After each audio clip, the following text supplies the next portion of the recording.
فنکار کی بناتا ہے جو لائف میں دیا، فنکار کی بناتا ہے جو لائف میں دیا، فنکار کی بناتا ہے جو لائف میں دیا، فنکار کی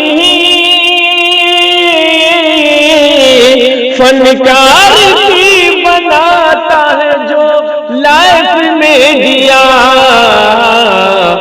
عمران بھائی کا ہے وہ بس کیف میں دیا، عمران بھائی کا ہے وہ بس کیف میں دیا، جی کیف میں دیا، کیف میں دیا، کیف میں دیا۔ میں بلا تاخیر حضرت مولانا نسیم صاحب کو اس شعر کے ساتھ آواز دے رہا ہوں کہ چاک ہے جگر پھر بھی آئے ہیں رفو کر کے، کہیے سبحان اللہ۔ چاک ہے جگر پھر بھی آئے ہیں رفو کر کے، جائیں گے حقیقت سے تجھ کو روبرو کر کے۔ ڈاکٹر صاحب تھا توجہ دیجئے گا کہ چاک ہے جگر پھر بھی آئے ہیں رفو کر کے، جائیں گے حقیقت سے تجھ کو روبرو کر کے، پیار کی اس سے بڑی اور مثال کیا ہوگی، ہم نماز پڑھتے ہیں گنگا میں وضو کر کے۔ بسم اللہ الرحمن الرحیم وبہ نستعین والصلاة والسلام علی اشرف المرسلین وعلی آلہ وصحبہ اجمعین، اما بعد۔ دوستو، بزرگوں، ساتھیوں، باتیں بہت ساری ہو گئی ہیں، صرف وہ چند باتیں ہیں جو اس وقت حالات چل رہے ہیں۔ اللہ تبارک و تعالیٰ نے جس کو بھی جو نعمتیں دی ہیں، جب اس نعمت کی قدر نہیں ہوتی ہے، اللہ تعالیٰ وہ نعمت چھین لیتا ہے۔ اور ملک کے ساتھ محبت ہمارا ایمان ہے، ملک کے ساتھ محبت ہمارا ایمان ہے۔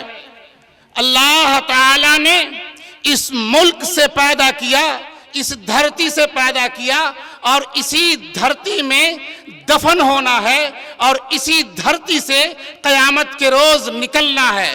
قرآن کریم نے کہا منہا خلقناکم وفیہا نعیدکم ومنہا نخرجکم تارۃ اخری، کہ ہندوستان والوں جو جس ملک کے رہنے والے ہیں، چاہے NCR ہو، NPR ہو، CAA ہو، کوئی بھی سازش رچی جائے، وہ سازش اپنی جگہ پر، ہم ہندوستانی ہیں، ہندوستان کی مٹی سے پیدا ہوئے ہیں، ہندوستان کی مٹی سے نکالے جائیں گے۔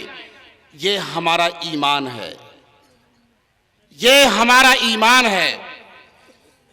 اور کچھ لوگ صرف دین سمجھتے ہیں، دین صرف نماز پڑھنے کا نام نہیں ہے، دین صرف نماز پڑھنے کا نام نہیں ہے، مدرسہ چلانے کا نام نہیں ہے، صرف تبلیغ کرنے کا نام نہیں ہے، صرف حج کرنے کا نام نہیں ہے۔ دین نام ہے ہر ایسے اعمال کا جس سے اللہ تعالیٰ کی رضامندی حاصل ہو جائے۔ اللہ کی جب رضامندی حاصل ہو جائے، اسی کا نام دین ہے۔ قرآن کریم میں اللہ نے کہا وَعَلَّمَ آدَمَ الْأَسْمَاءَ كُلَّهَا، ہم نے آدم علیہ السلام کو اسماء کے علوم دیے، ناموں کے علوم دیے۔ اس سے کیا مراد ہے؟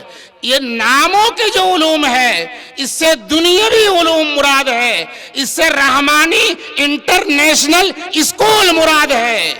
اور جو ہم پڑھتے ہیں طلب العلم فریضۃ علی کل مسلم و مسلمہ، کہ ہر مسلمان مردوں پر اور عورتوں پر علم سیکھنا فرض ہے۔ اس کا مطلب یہ ہوا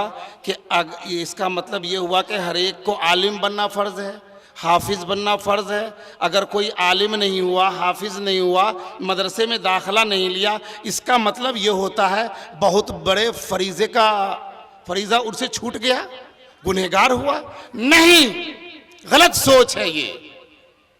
علم اتنا سیکھنا فرض ہے، اخروی علم جس سے اللہ اور اس کے رسول کو ہم پہچان سکیں، اور عالم بننا فرض کفایہ ہے، حافظ بننا فرض کفایہ ہے، اور ساتھ میں دنیاوی علوم سیکھنا علوم فریضہ کے ساتھ ساتھ یہ بھی ضروری ہے۔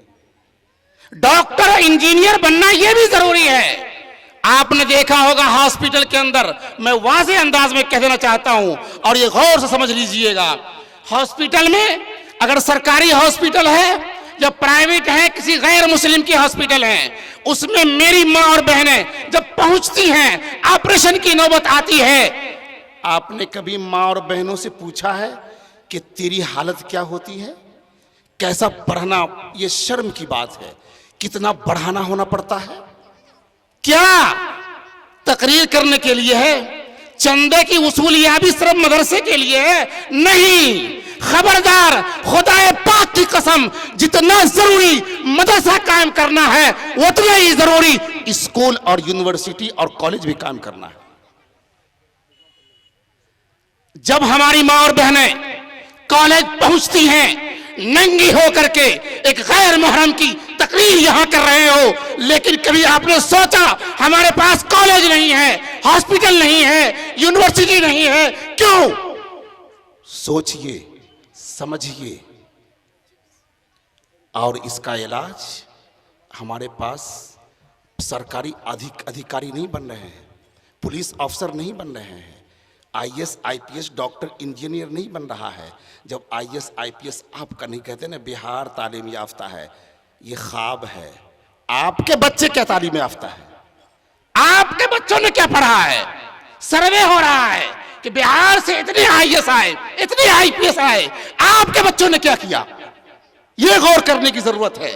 لوگ کہتے ہیں غربت، خبردار، غربت مانے نہیں ہے، ہماری اور ہمت اور حوصلہ مانے ہے، ہماری سوچ اور فکر مانے ہے۔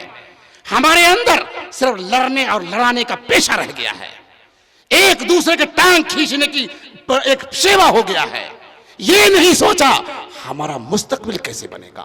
جب ہمارا بچہ اسکول نہیں جائے گا، کسی اچھی تعلیم نہیں حاصل نہیں کرے گا، آئی پی ایس آئی ایس نہیں بنے گا، تو یک طرفہ گولی چلے گی،